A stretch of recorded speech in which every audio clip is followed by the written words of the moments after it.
How would you describe the sequel compared to the first one? The first one, as one of our actors put it sort of beautifully, was first one was sort of planting a seed, and the second one is watching sort of this big tree grow from that. And the story grows, the characters grow, everything. It's kind of a fascinating sort of way of putting it. We hadn't quite saw it that way, but I think that when the audience sees it, hopefully they'll feel that same way.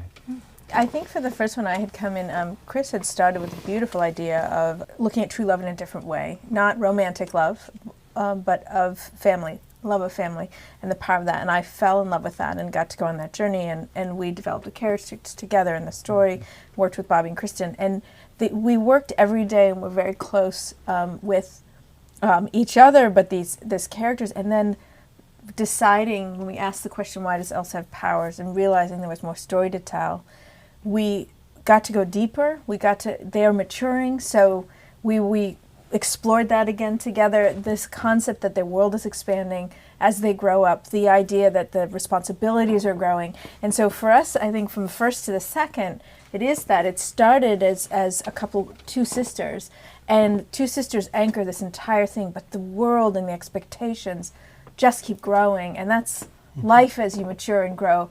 And so I think going on that journey with them, I look back and it feels like the journey was always there, and it wasn't. We worked, we found it, but it just it's become bigger than us, and that's what feels incredible for us. How big of a role did the research trip play in you creating the story, the narratives, and the set? A lot, on many different levels. One, just us being out of the building 24 hours a day, thinking about story, immersing ourselves in the mythology of Scandinavia, particularly in Norway and Finland, and the myths of Iceland. I think on many levels we had some story epiphanies there. We'd say, in every major place we visited, even inside a volcano, behind a waterfall, on a glacier, walking in the forest, we had these moments, and we started saying story meeting, and we even named a cafe the Epiphany Cafe, because the whole structure of the film came into our heads just while sitting there having coffee. So that, I think the trip, we had done a lot of preparation. We'd already been thinking about story elements and ideas and visuals, and that sort of fed why and where we went on the trip. But the trip itself, we came back and we could see it, and we felt like we were walking in fairy tales and in myths. And for storytellers, that's just heaven. So.